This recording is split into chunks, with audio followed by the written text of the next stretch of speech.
The message is loud and clear. Stay at home. Stay home. Stay at home. Stay home. Stick to what we have been doing. Respect the rules. Stay in your suburb. Your primary residence. Don't travel. Over this Easter long weekend. Stay Home. And it's for a bloody good reason. This, in many ways, is the most important weekend we may face in the whole course of the virus. We can either lock in the gains or lose those gains. Beating COVID-19 means a time when lots of us come together is now a time to stay apart. Coronavirus means this Easter will be different and we will be staying at home. For those of you who are religious and would normally attend religious gatherings, we appreciate how challenging this is for you. It's challenging for politicians too, apparently. Gladys's own arts minister, Don Harwin, has already been busted bunking at his Pearl Beach holiday house. If his excuse doesn't cut the mustard, he'll get a $1,000 fine. And while most Aussies have been doing the right thing, some seem hell-bent on breaking the rules. They're still doing dinner parties, Airbnb-type parties, large groups of people together.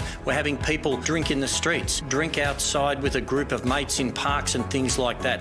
Totally unacceptable behaviour. No wonder the states and territories are worried and cracking down on interstate travel. Any person coming into Queensland, including Queenslanders, require a border pass. ACT cops will be keeping Canberrans in and New South Welshmen out. Tassie is using helicopters to monitor holiday shacks. And in Victoria, there were calls for roadblocks along the Great Ocean Road to protect coastal towns. Do not go and travel to our regional and coastal communities this weekend. The list of what you can't do is comprehensive. You can't rent a holiday house. You can't go to an Airbnb. You can't camp. You can't caravan. You can't boat. Can't fish. Can't catch up with friends. You can't catch up with family that don't currently live with you.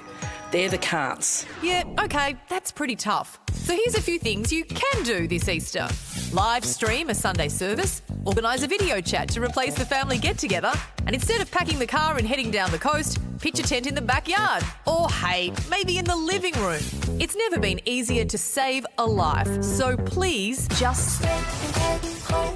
We're joined by New South Wales Deputy Premier John Barilaro. John, what's your message for people who want to see their extended family this Easter and are thinking of catching up with them? It's a simple message. It's a clear message.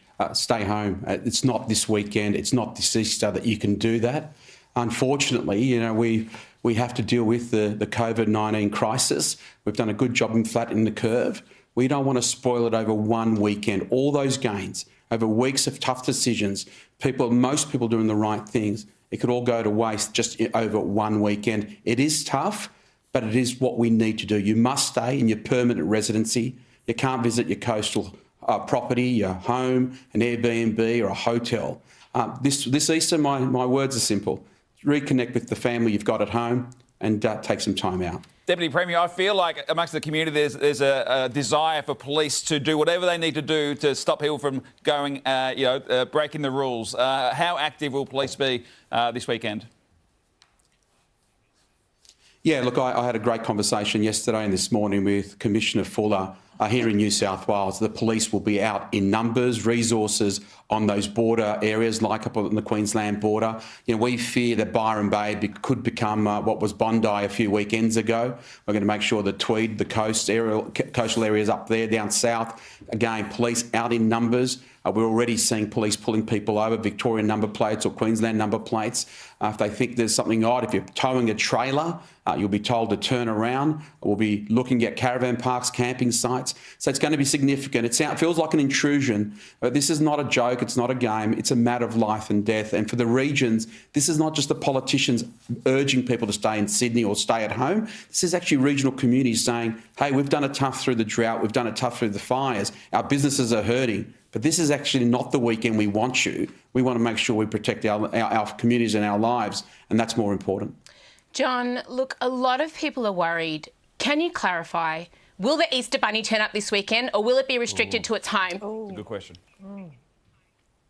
Yeah, look, the Easter Bunny's been given an exemption. You know, yes. We need some hope. We need to feel the spirits, and I think a lot of us like to have a bit of chocolate and a wine over the weekend. So do we? What, the Easter John? Bunny will be turning up. I hope your Easter Bunny comes to my house too, well, John. definitely. Well, I've got my nieces watching at the moment, and they said to me, they said, "Is the Easter Bunny still allowed to come?" And I promised them they have. Well, I've said it now on national TV. Yep. So there you go. The Easter Bunny will be there this weekend. Clearly an essential worker. There's no doubt about that. Can I get a bit serious about this, though, for a moment? Because your message there is really clear. I understand it. It's a really important message. But can you understand that people might look at your own government and feel like you've been undermining it a bit?